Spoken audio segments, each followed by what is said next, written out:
Coming up on this episode of the Nerf This podcast, the Philadelphia 76ers acquire Team Dignitas, Machinima and SiriusXM to launch daily esports radio show, GamerBee wins CPT premier event EGX, ARMADA wins Syndicate 2016, and all about the BLIZZCon Hearthstone Championship Series and the tournament meta on this episode of the Nerf This podcast.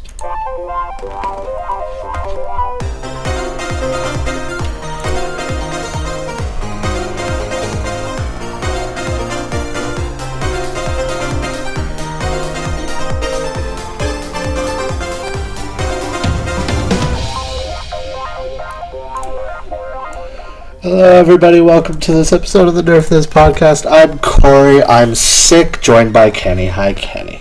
Hi, and stop being sick. We don't need this. Oh god, I feel like a bag of smashed ass. And that's just putting it gently. Yeah. Yesterday, we'll go with that. Yesterday was much worse. This all started on Sunday with some kind of weird flu nonsense, and then it quickly divulged into grossness. And then it quickly divulged into what I think is transitioning into a cold. Because I got this nasally bit going on here. Oh. I thought it was food.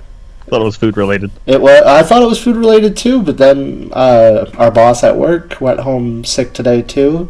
And a lot of other people have this thing, so maybe it isn't just food poisoning. Okay. Well, then I'll be the one standing there being like, well, it looks like I have to run a store now. Fuck. Yeah, no, seriously. If you go down, the entire store burns down, so... I mean, we can't... So this is going to be a little bit of a low-energy podcast. I'm going to read, but I may not be as lively as I should be. I'll fill in. It's fine. Yeah, you got this. Move my mouse off of Kenny's camera. Oh, God, everything's wrong! Okay, so I got some news for you, Kenny. You want to hear some news? About the football team picking up Dignitas, yeah. Sports is getting mixed in with esports. The Philadelphia 76ers acquire Team Dignitas. Kind of interesting. So their team consists of and plays within the games League of Legends, CSGO, Overwatch, and Heroes of the Storm, and Smite. I will note another one that is in here as well. Unless they moved out of it, it was Dota. Oh, they were in Dota 2. Okay, interesting. As well. What do you think? Philadelphia 76ers, Dignitas. Well, it's definitely the, first of all, interesting that this team in particular would decide to merge into the esport community first. Can I just quickly say something? Why? We're all Philadelphia now. Fuck. They're the Philadelphia 76ers. I had to do it. Anyway, go on. And they play Overwatch, too, which is great. I know you did. But, yeah, it's definitely interesting, as I was saying, that a more physical sports team, or more so in that sense of the sports side of things, decide that they want to branch up with people that are more in the digital aspect of sports, as Team Dignitas is, to really, I guess, kind of show that there is going to need to be some coexistence eventually, and it probably will become more common later on. Well, we had this conversation last week where Smash isn't considered a sport. But League of Legends is. Dota is getting there. The International was featured on ESPN. Yeah. Same with Evolution, which Evolution 2016 was featured on ESPN too, and it appeared or I think it was just Street Fighter. I don't think the Smash side of things was featured on ESPN at any point in time. But this weird coexistence that you called it is sort of cropping up in many other forms, so I'm not really that surprised to see a traditional sports team pick up an esports team. No, not entirely, but the fact that other teams haven't seen the potential possibilities and growth that could come out of this before this team, especially because Philadelphia, from my knowledge of that sports scene, isn't that high up of a team, to my knowledge. I think they placed they'll place top 10, top 15 in the season, but I think that's about as far as they go. Yeah, and Team Dignitas, who hasn't been on the radar for a while, I think they changed names at one point to Apex, or they were under the Apex brand for a while. And for Team Dignitas to be revived in this sort of and still carry the name Team Dignitas was kind of an interesting point here, and not actually be the 76ers in the esports scene. They're still Team Dignitas. They're just sharing the same marketing resources, and they're sharing some of the training facilities as the 76ers and all that kind of stuff. It's kind of interesting to see that Philadelphia being one of the spearheaders, whereas you could see maybe the NBA, because the NBA got involved with Rocket League for a while, or the NHL pick up an esports team, and we had this similar conversation about the esports Olympics and whether esports should be considered an Olympic event.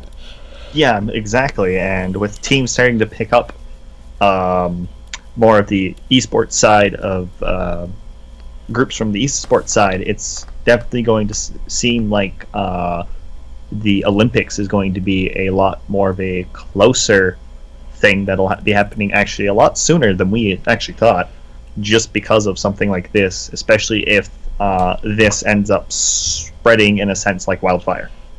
Yeah, where if teams just explode and start trying to have a mass feast to see who can pick up what before the other team. Exactly, like if Cloud9 actually becomes a recognized sports team, or if they merge with another sports team, or if Team Solo Mid, or any of these teams start getting picked up or recognized as sports teams, you could potentially see bigger world championships, bigger Olympics, bigger international events, all those things, which is kind of interesting. It's actually better for esports than people might think, because everyone's like, ew sports, yay esports, or ew esports, yay sports. Yeah. But where the two meet, there's a lot of potential there, and I've always said that there's a lot of potential for money to be made in esports as soon as people recognize that, yes, this is a difficult thing. Not everyone can do it. Everyone thinks that just sitting in the basement playing video games makes you an esports professional, but there's a lot more to it. Yeah. Especially another thing that can kind of be brought to this is possibly the how the Philadelphia 76ers have their own coaches for the mental and physical build-up. They might end up using those resources to help themselves in the esports side, to help build up that mental fortitude and that kind of physical aspect of the sports, of that sports side that you kind of need to advance and do well. Absolutely. And might grab an edge over their opponents with that. To that point, I actually heard Melee players getting up and jogging in the morning before a tournament and doing some physical, because being physical wakes your brain up, makes you think clearer, makes you perform better, with your better dexterity in your hands and stuff. So there is some merit there to combining the physical aspect of real sports and the mental aspect of esports. For sure. Speaking of esports, because I want to get really mad about something today. When I woke up in the morning, I thought, you know what? I want to be mad today. So, actually, I wrote these show notes yesterday, so what am I talking about? Sir. Machinima and SiriusXM are going to launch a daily esports talk show on the radio, on SiriusXM, under the guise Machinima Inside Esports Radio. Machinima loves the word inside for some reason. They like being inside of you. Apparently inside your ear hole, now that Kenny gets so close to the microphone. I could do that too, asshole. Hey, that was me whispering. Anyway. It's going to be hosted by previous StarCraft commentator Axel Toss, Alex Rodriguez, and League commentator Joshua Lee, also known as Piscator? I don't know. Okay, yeah. I don't know League very well. Yeah, Joshua Piscator Lee. He's the guy who does what's it called? there was a show that they were doing, All Chat, it was called. And he was the guy who ran All Chat. This was a League of Legends based show? Yes. Okay. Yeah. It's where like they grab like fan art, fan community things and show it off to the world, like to the world of League, to show them everything that everyone can come up with. They're like, hey guys, here's an idea. Give us your comments on this. Send us your fan art, and then they show what they think is really good. So it was just a community-based show. Yeah, And I guess to an extent, this is considered a community-based show because it's the community of esports as a whole, and they're going to have pro players on there. They're going to have people live calling in to give their opinions on whatever, and that's the only thing they have different than us. Yeah, not all of us have magic numbers to get a hold of all of these lovely people, but we do try. So you can we get our own pros. You can call my phone number at 555 Esports. That's my phone number, apparently. Mm-hmm. Yeah. So yeah, 100%. Everyone's I'm gonna say this now. Everyone's kind of getting on board with this whole the talk around esports, because there's a podcaster I listen to, Scott Johnson, who also started around the same time as our podcast. Actually, around the same time that I was conceptualizing the idea for it, he announced Rally Point, which is another podcast that you should totally listen to because it's about esports and stuff like that. And I don't find him a competitor because he's an awesome guy. However, Machinima's a bag of dicks. They watched this podcast and thought, that's a good idea. Totally. They're one of our 8 viewers. And they liked it. So they took it on SiriusXM, where they thought we would never find you, but we found you. We found you. We've hacked your systems. We know where you've been.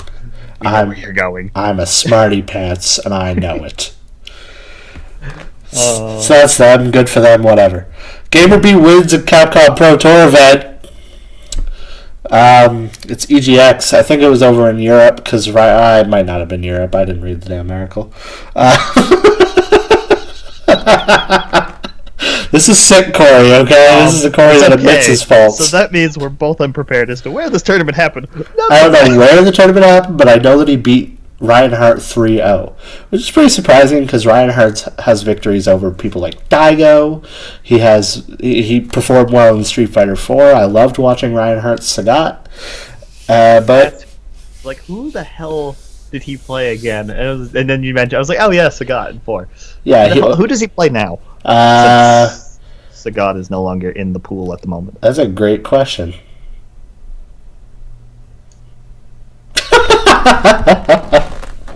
We both have to do things we should have done before the show. While you're looking that up, I'm going to read some things. So, GamerBee, he's been on a tear with his Necalli. I actually watched his Necalli perform at other tournaments. It's really good. And I still think Necalli is one of the more underrated characters of Street Fighter V. I think that he has all the tools necessary, and it's the person that I think that Kazunoko should be going with.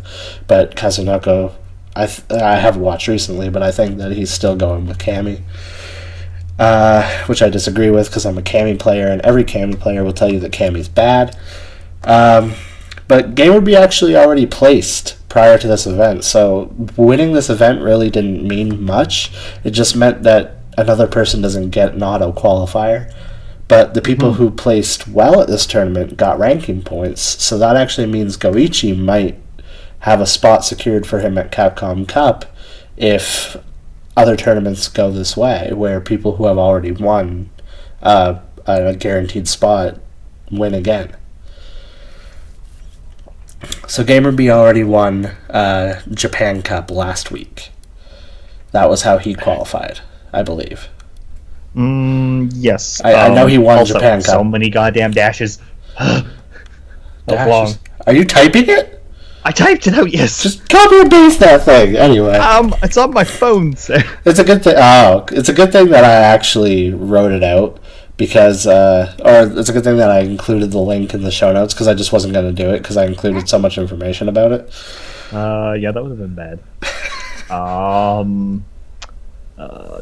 You read. I'm going to keep talking. So Reinhardt. while he has been performing well, he is still not in the running for Capcom Cup. He is sitting with ranking points, ranking him at the 24th placing, which is surprising because he is considered one of the strongest players in Europe. I know that Luffy's already representing Europe in Capcom Cup, but it's still pretty surprising to see only one representative, whatever. Whereas you see Japan having 2 or 3, Korea having definitely Infiltration, maybe even another one, Punko.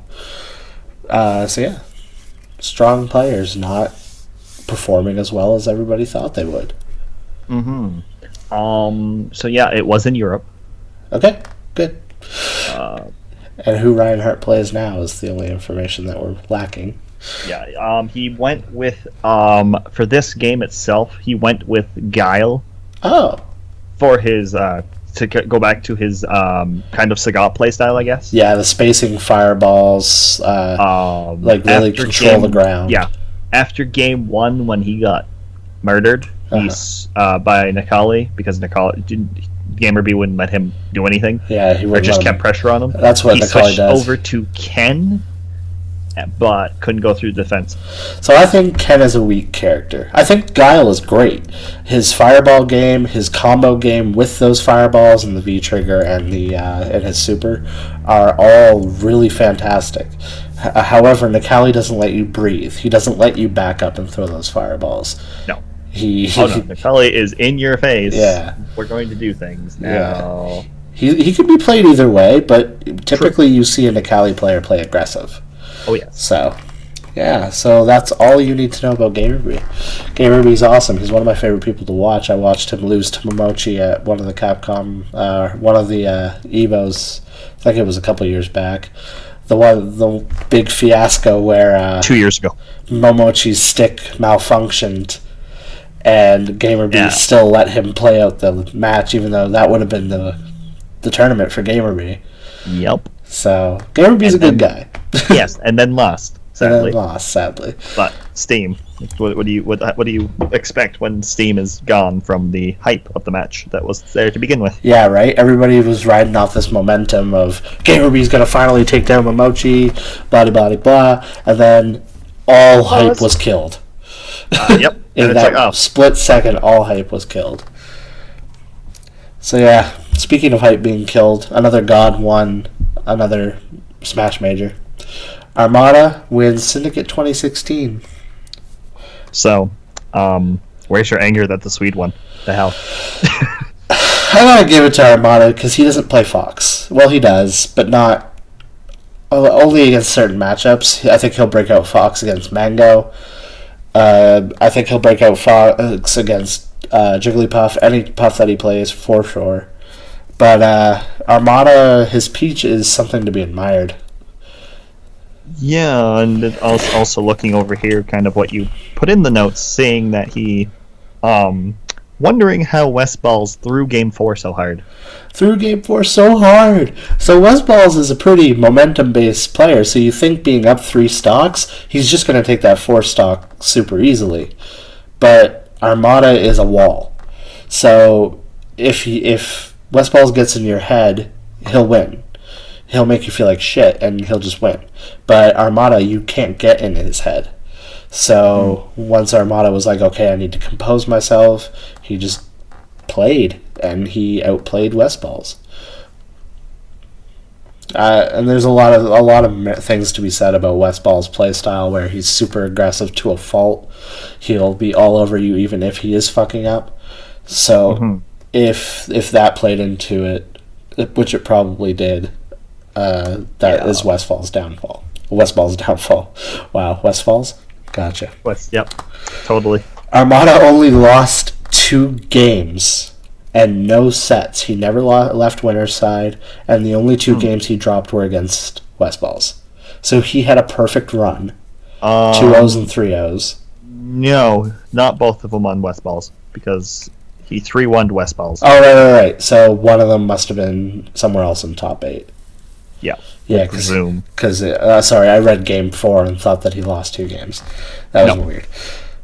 Nope. So yeah, Grand Finals, Westballs, ARMADA. It's kind of cool. I don't know what other gods attended this tournament, But seeing West Balls in an Armada means that maybe if there were any other gods in attendance, they got knocked out by West Balls, which is pretty impressive. Mm-hmm. For sure. Are you typing in the link again, Kenny? No, I'm just checking quick. Because I don't have that much more to say about Armada winning. Ready to move on to some Hearthstone. Okay, calm down. Hold down. Alright, I'm calming down. I just gotta give the people something to, Get hype about? Yes, we understand. Something. I can't find it. Okay. So I can tell you another thing about Armada quickly before we move on, if you want to keep searching. Armada has won 3 majors this year. I can try to list them off the top of my head, but I know one of them was Beast. He placed second at EVO, which is pretty impressive. What was his 3 wins? God. Wasn't the other one... I think one of them was Genesis? Yeah, that sounds about right. Yeah, because now it's 2-1 for Mango and him. Yep. Where Armada won one, Mango won one, and then Armada won the next one. And it was a big deal. And God, if I can't remember the third one that he won. Mm-hmm. For sure. You're still trying to type it in, aren't you? No, I'm looking for other things now. Okay, cool. At this point. So we can move on to Hearthstone.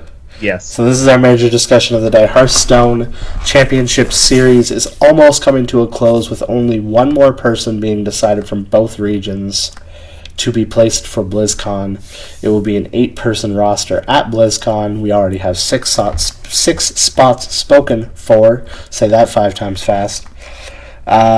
Just last week, we talked about Hot Meowth winning in the summer qualifier, qualifying for the Americas region. Just this weekend, that just passed, Dr. Hippie won over George C., taking the second to last spot that Europe can claim. And I posted some deck lists in here. If you got a chance to read over them, I think you'll notice a lot of staleness in the meta. Yeah, it's kind of a mix between what seems to be control and aggro. It's kind of surprising to see aggro decks be heavily utilized in tournament format, because you figure that aggro is a really good laddering deck because they're fast games and they're very dominant, but most tournament formats, you can choose 5 decks and you get 1 ban, and out of those 4 decks, you get to choose what counters best for somebody else. So most people would just pick a really control heavy, really do well against aggro, but the aggro shaman and the Zoolock are too strong right now to ignore. No, for sure. And it's definitely really hard to deal against them. Well, with the newer lists of the aggro shaman running Maelstrom portals and having such a burst from the hand mentality where you could just lava burst or do hammer rockbiter weapon for 10 damage straight to the face, it's pretty. Oh, exactly. You can wrap a game up real fast, and Zoolock has always been able to wrap a game up, but by turn 6-7. So there's no, especially when they get out of control. Yeah, exactly. If you don't contest them, they will run wild on you. Oh, exactly. Looking at this Miracle Rogue list, actually, this is kind of interesting. Cold Blood, that kind of the standard by the looks of it. Well, there's actually a few variants of Miracle Rogue that are being run right now, so it's kind of interesting to see that the Cold Blood one is the one that came out on top. Whereas some people run the Malagos one now, some people run the, there is an Arcane Giant one running around right now, but it's kind of weak. Mm-hmm. Well, this new card from Karazhan actually is kind of interesting that I'm seeing here. The Violet Illusionist. Read it to me. During your turn, your hero is immune. Oh. So that makes cards like the Poison Daggers, for example, a lot more effective. And think about the typical Miracle Rogue mentality of concealing your whole board, meaning that she's not a viable target for anything. Yeah, especially, and then it makes it so that you can just kill whatever you want for free by yourself. Yeah. It makes it really, really strong, especially if you want to keep a board state, and yeah, it keeps momentum for sure. Let's see what Dr. Hippie's rogue looks like, if it's any different. So this one looks more like a standard one. Yeah. Running a Argent Squire kind of for early game, kind of a trading option, or... Were you looking at the Miracle Mally Druid or the Miracle Rogue? Miracle Rogue from Viper is what I was looking at originally. Oh, I see. Yeah. Because something that I find interesting about the Americas deck list that I posted here was that both of the top 2 players ran Miracle Mally Druid. So that's apparently a very strong deck list that's being run by druids nowadays. I didn't know that was actually capable. I know Beast Druid is strong. I know Yogg Druid is strong. I know what was the other one that I was gonna say? Mally. Miracle Mally. Token Druid, that was the other one I was going to yes. say. Because Token Druid, we see a Yogg Druid and we see a Token Druid in the Europe Championship deck lists. Yeah, and then Mally Yoggs as well. Don't know if those are the Miracle ones or not, actually. Now you can see what 3 of the 4 deck lists that I posted here all have something in common, and it's something that a lot of people are complaining about right now, is the mid-range hunter and how strong the mid-range hunter. Mid-range hunter. That's the one. How strong that deck list is looking right now. Every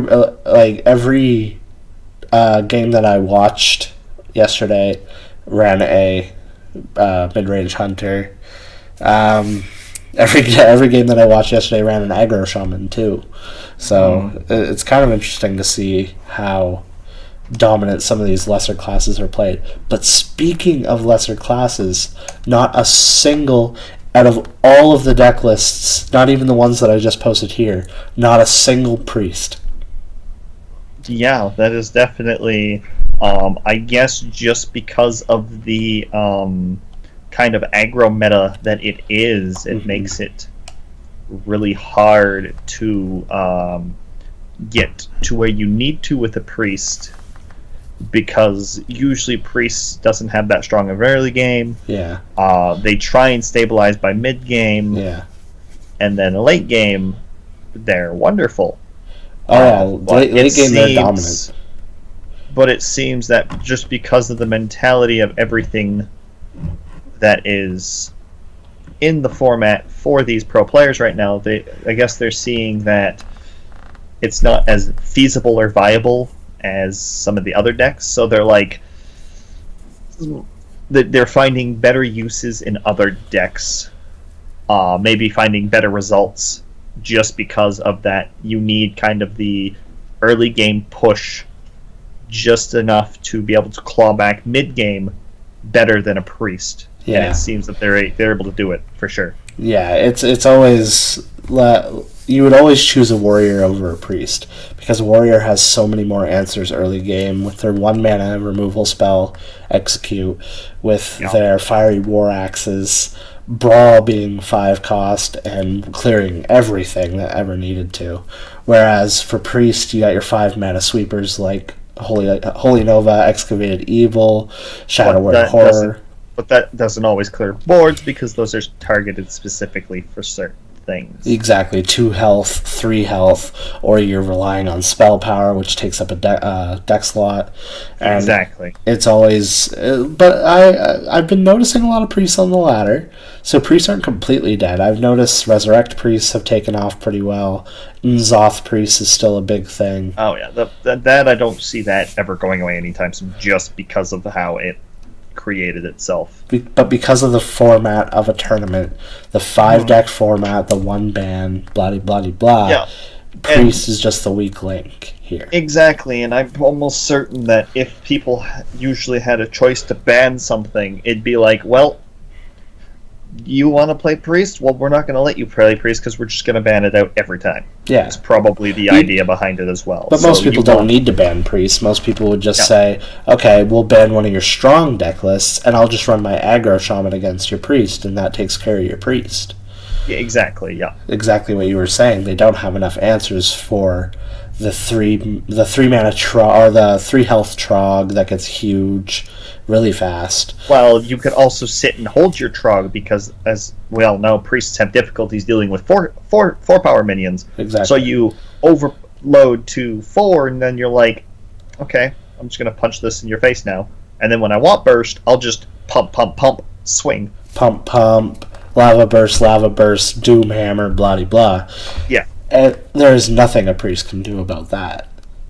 No, exactly.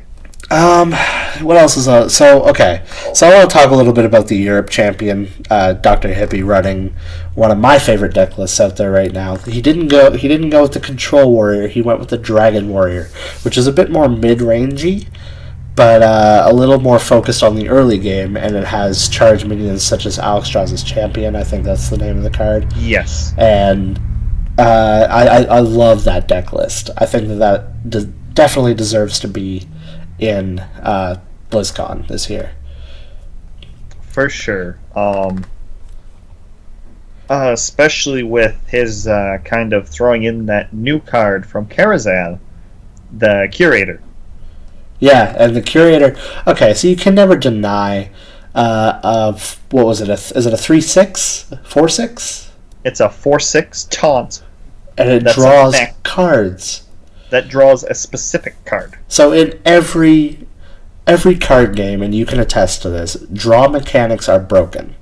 Especially if you give them to the players for no downsides.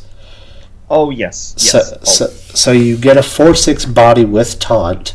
It will protect your board, it will protect your face, and it draws you any cards. You can tailor the specific cards that you want it to draw. You can throw in just Azure Drakes for the dragon aspect of it.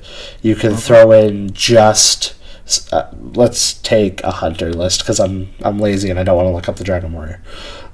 Let's take a hunter list, and you throw in a Savannah Highmane, and that be your only beast. You can just draw Savannah Highmane right off the top. Exactly. As well as Sir Finley. Sir Finley, perfect Murloc draw. Yep.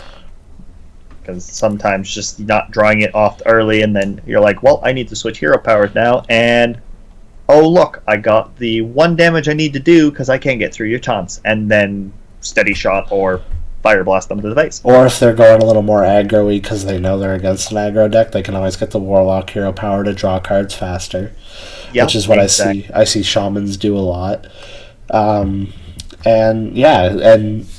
Sir Finley's run in quite a few decks, and he might be one of the only Murlocs that can be used without other Murlocs. Exactly.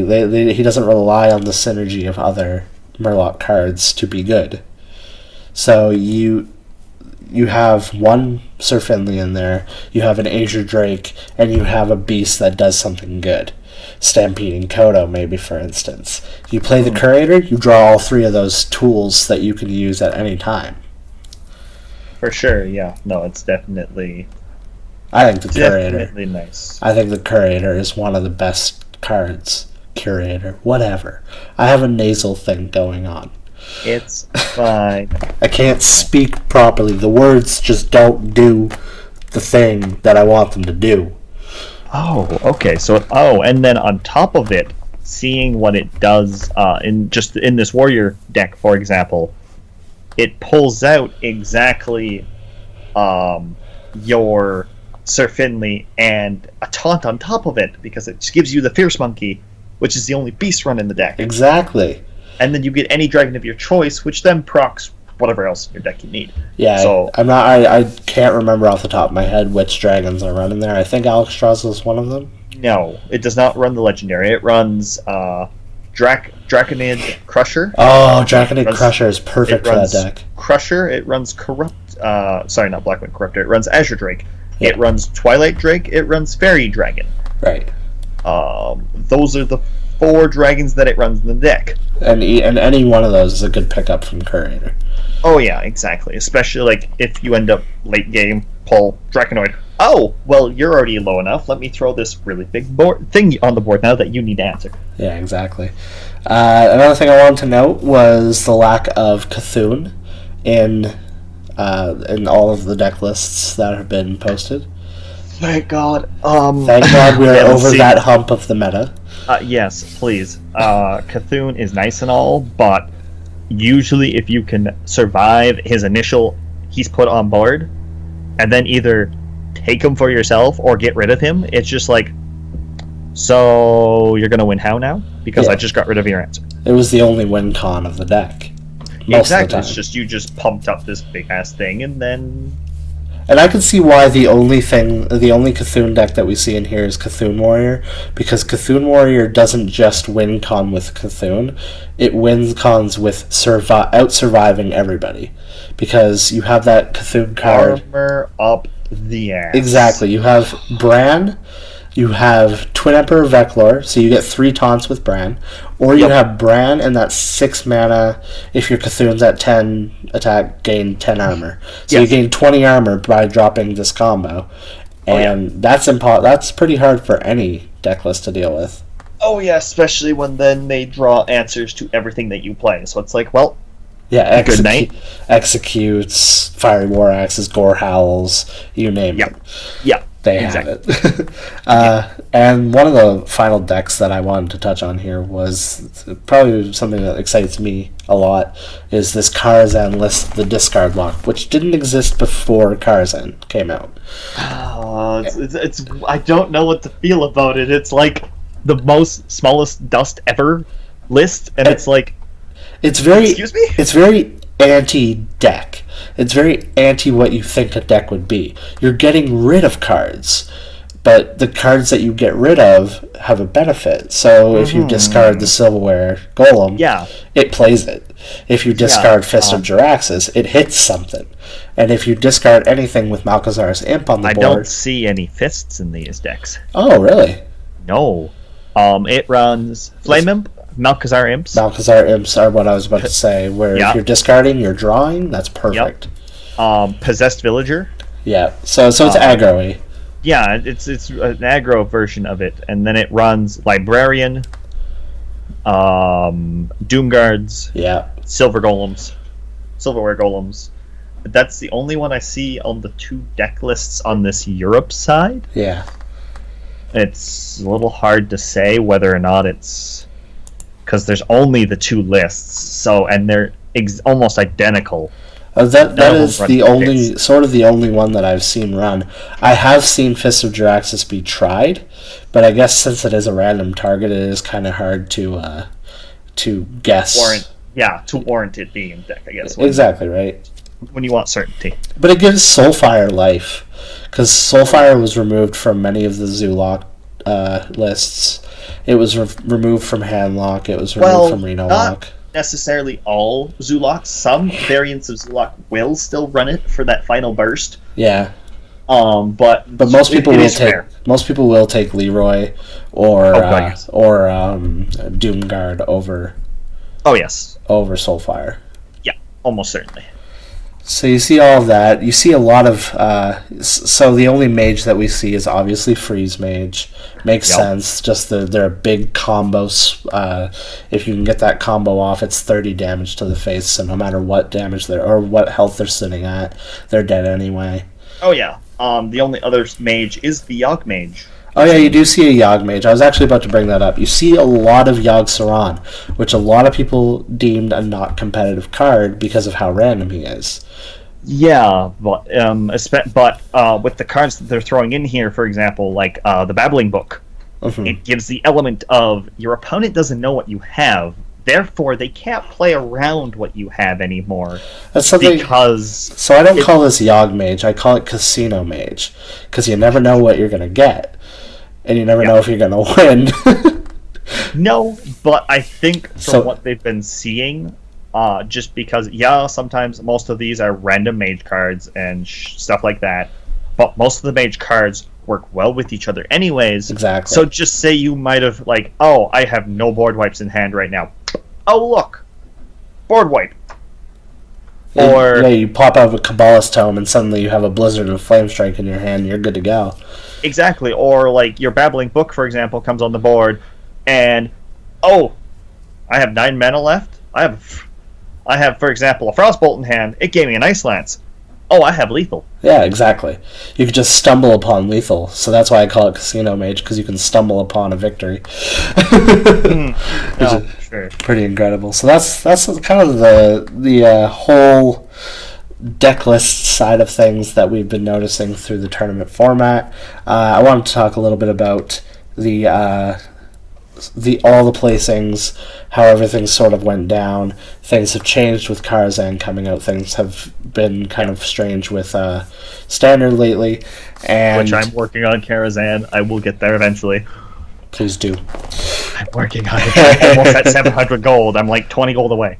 So we Ordering got the next pack. So we got on the America side, we have Hot Meowth, we have Amnesiac, and then we have Sidonia from Canada, also representing the America side of things. Canada hype. Yeah, baby! Oh, I can't wait to watch BlizzCon. It's gonna be so hype. Yeah. And That's in next month? no, November. Yeah. So I'm counting September done. Okay. September's done. It's just close enough. So next month, and then it's at the very beginning of November. There's a lot of really exciting things coming up in October and November and December. Oh yeah, we're gonna be busy as all hell. Oh, if yeah. we're not busy, I'm gonna be like, what the fuck are we doing? If I have We need to get off our asses. if I have a dead news week, I'm gonna be surprised because we have Worlds, we have BlizzCon, we have Capcom Cup, we have Smash Summit, we have Big House coming up, we have Exactly. Probably a bunch of Dota things that we have to look at. Overwatch, Dota not so much, just because it's kind of finished their season, like I said, in August. I with guess, internationals. yeah. Internationals. So for already them, happened. it's pretty. For them, they'd be our spring, for Right. sure. And That's when they start. Overwatch is obviously going to have an appearance at BlizzCon. Oh god, yes. So we have a ton of things to cover. So yeah, we got those three on the America side. We have Mr. Dr. Hippie. I don't know why I call him Mr. He's a doctor. Yeah, he has a PhD, man. Come on. We have Nyman, and we have person who I watched a lot of their games last night, and I can't pronounce his name. Taijis? Taj? Sure. We have Taj. him, and he's awesome. Just by the way, because I told Kenny this last night, or I told Kenny this morning. So last night I was sick in bed, and I decided to prepare for the show today. I'm going to watch all the summer qualifiers. So I go on the Hearthstone YouTube page, and I'm like, okay, so 2016, I got it. Tejas versus whoever he played, I can't remember his name. And I watched it, and I got about an hour in, and then I'm like, wait, spring. We're not in spring. When was this uploaded? June. What? This happened Blizzard, last week. Please. Blizzard, please. So Blizzard's a little behind in posting their highlights for the summer qualifiers. Or because they don't want information from that tournament leaked, and therefore giving their opponents possibilities to tinker and deck build around specific decks. Not true, because even at the tournament itself, every player was given the deck lists that their opponents were going to be using. So they and their deck lists were submitted ahead of time. So yes, but they're only given the deck lists once they arrive at the tournament. That's true, but all these deck lists that I gave you were posted on Hearthstone literally the day of. Okay, fine. Sure. So it's just Blizzard being tardy and not uploading their shit so that I can do my job easier.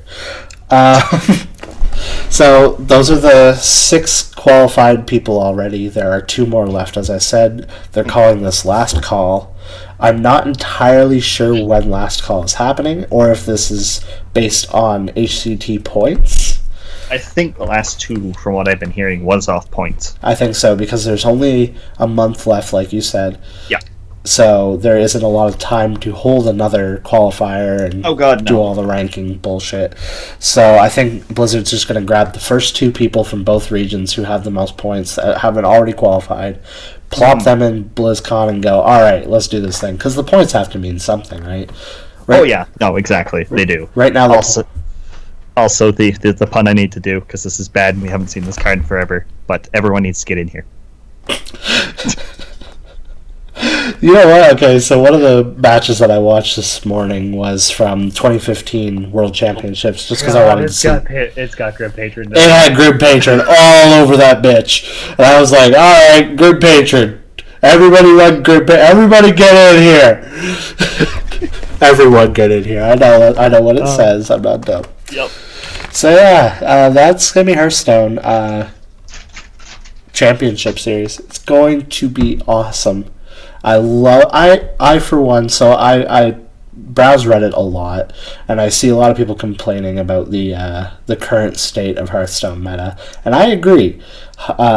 Druids are always going to be broken because their classic set is just too good. Oh god, yes. They nerfed the cards. Okay, let's just build this, and this to replace it. Cool, we're done. Exactly. Replaced it. Because they bounced back pretty quickly from Savage Roar. Force of Nature. Yeah, exactly. So they bounced back pretty hard from that nerf. Whereas you see a druid in every list that I just posted.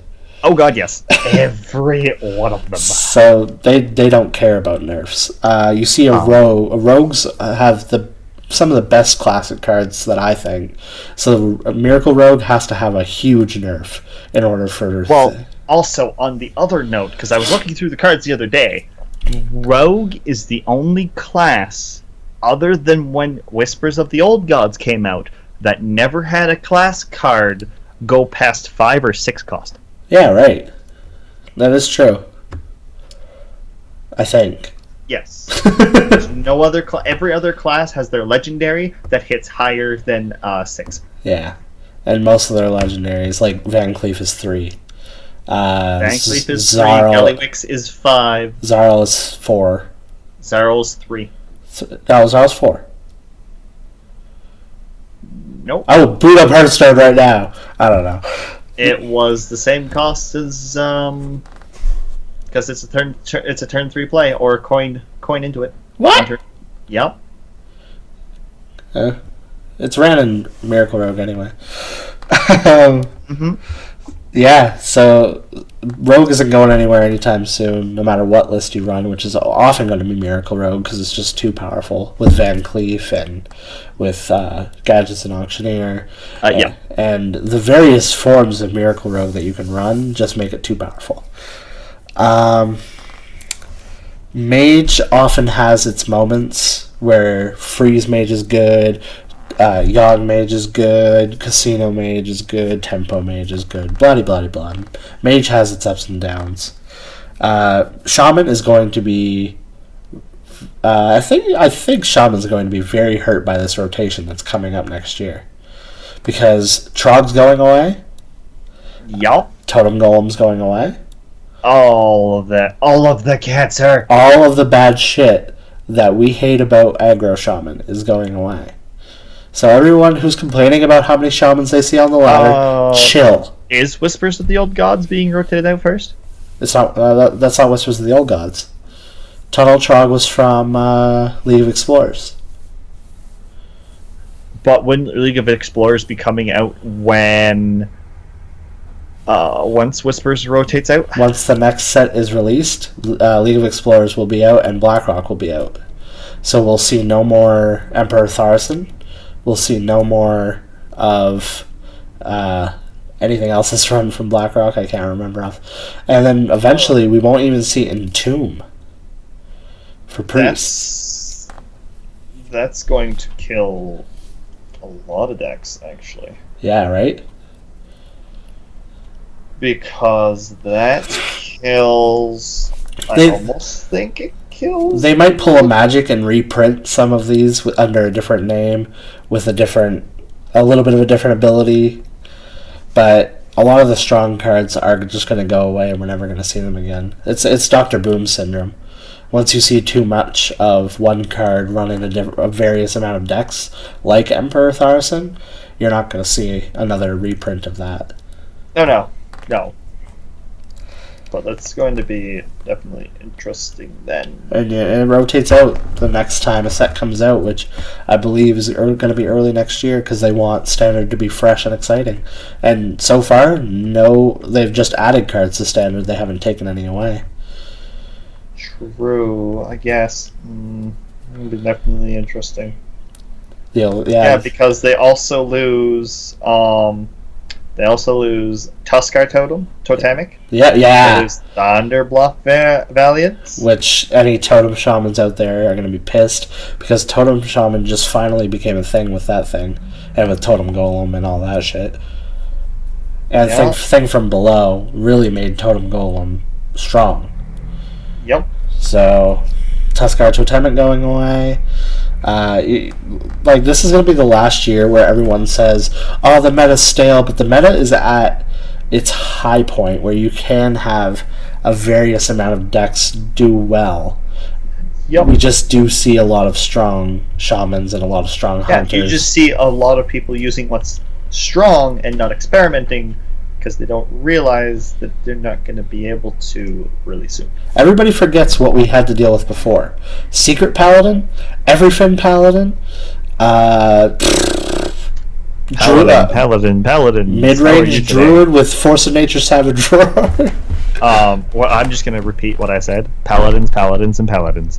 It's all Secret Paladin. All Paladins all the time. I watched something from last year, I believe, where 2 different Paladin decks were chosen for somebody's 5-deck choice. Mm-hmm. Crazy.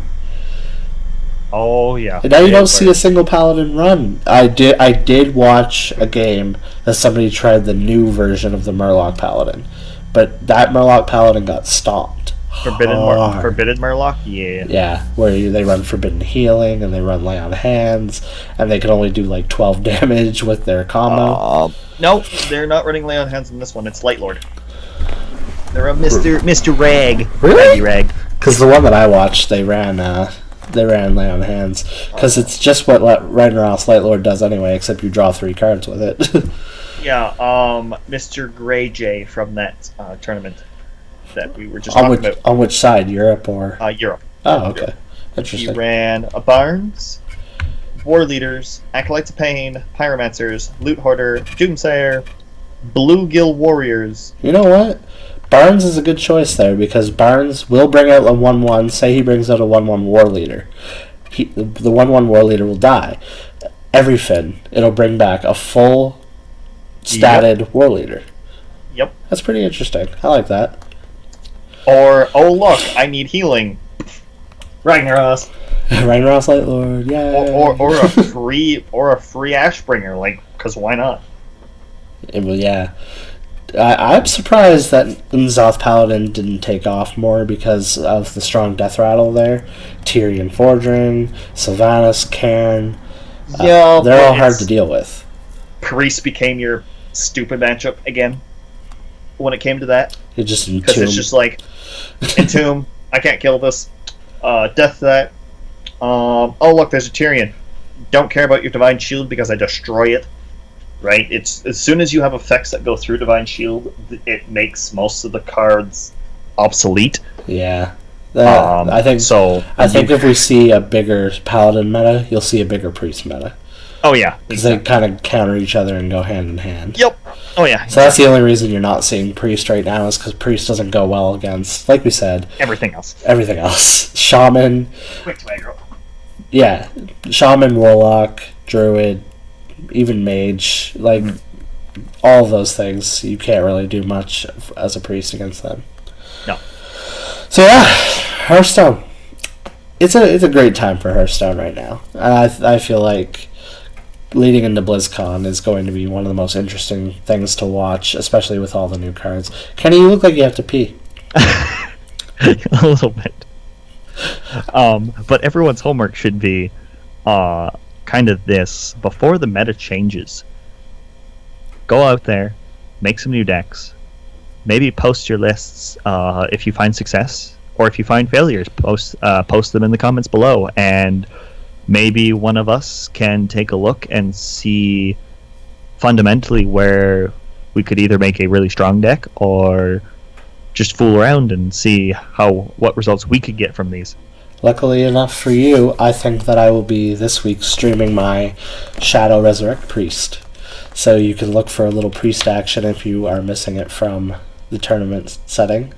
You can look for my laddering success and failure. Sometime this week. Yeah, more failure than success on both of our ends, but... So I'm going to go let Kenny P. We're going to end this podcast on a high note. All of you lovely, lovely people of the internet and sexy people of the internet, have a good night. Thank you for watching, everybody. Bye, Kenny. Love you, Kenny. Kenny's leaving. Run, Kenny. Go pee. Bye, everybody.